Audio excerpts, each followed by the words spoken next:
देखो बाबू, अगला बार भी एक वीडियो बनाए थे तो निम्नलिखित का गुणांक निकालें।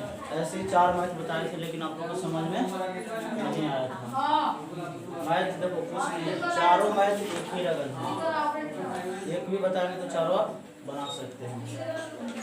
इसको देखो कुछ नहीं किया है, इसको खाली उलट के लिख दिया है, तो इसको हम लोग सीधा करेंगे। इसको सीधा करने के लिए स्क्वायर वाला हम लोग को आगे लगाना पड़ता है, फिर इसका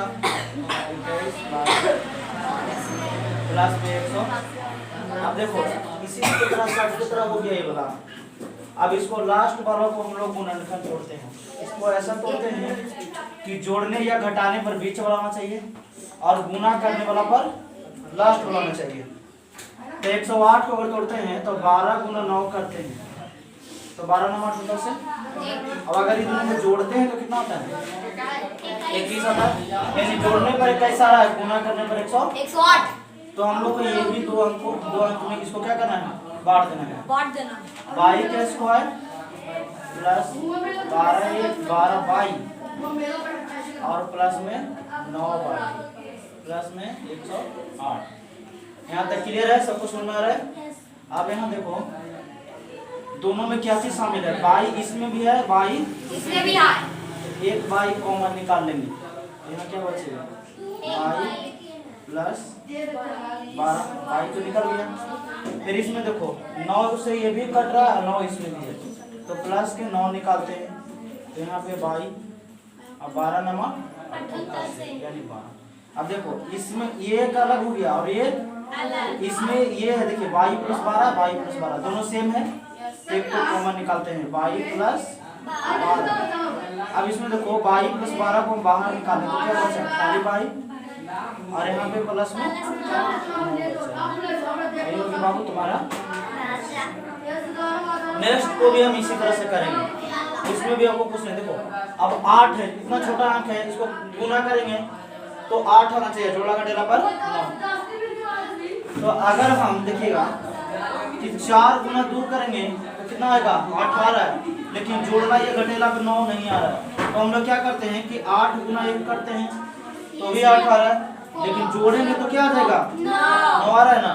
तो उसको इसी फंक्शन में तोड़े, देखो इसको भी लिखेंगे हल x के स्क्वायर, दोनों माइनस में करेंगे कि जोड़ा पर, क्योंकि माइनस में ही लाना है, ठीक है।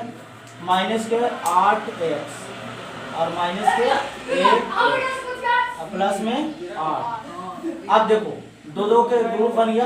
अभी दोनों में देखो क्या शामिल है, x शामिल है, तो क्या बचेगा x, इसमें से x निकल गया तो माइनस में 8। अच्छा यहाँ से माइनस के कॉमन लेते हैं, ठीक है, तो यहाँ बचेगा x और प्लस माइनस तो यहाँ पे क्या बचेगा 8। देखो फिर भी इसमें फिर वही आया, x माइनस 8 दोनों में सेम है, x माइनस 8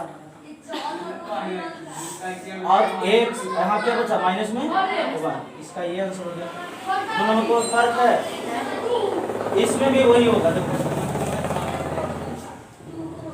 6 को इस तरह से तोड़ना है कि गुना के अलावा 6 आना चाहिए, यानी 2 ही फंक्शन में तोड़ना है, ठीक है, 2 टर्म में हमेशा।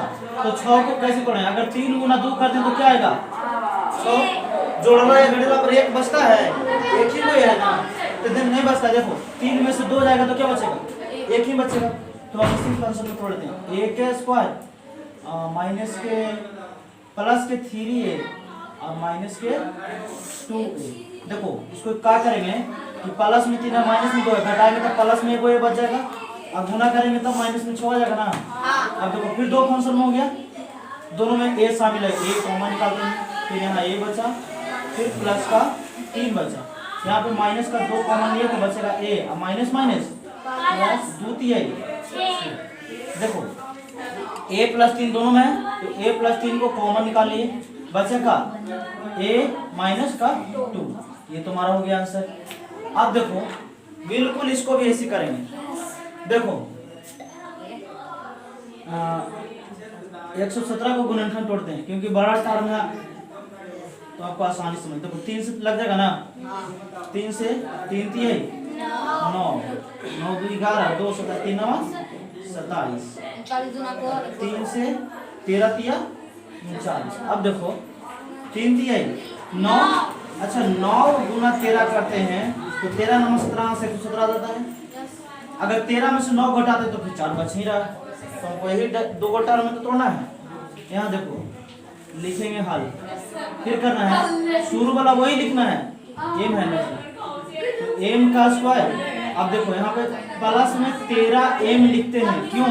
क्योंकि हमको प्लस बड़ा में भी लिखे तो ना बड़ा वाला से बचेगा, और माइनस के 9 एम लिखते हैं, और माइनस के 117।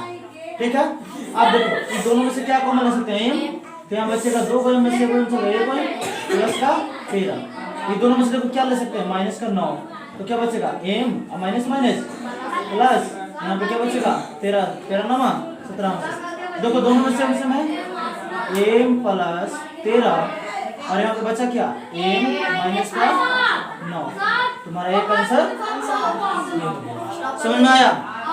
पहला वाली वीडियो इसी पर बनाए थे, अब इस पर नहीं बनेगा।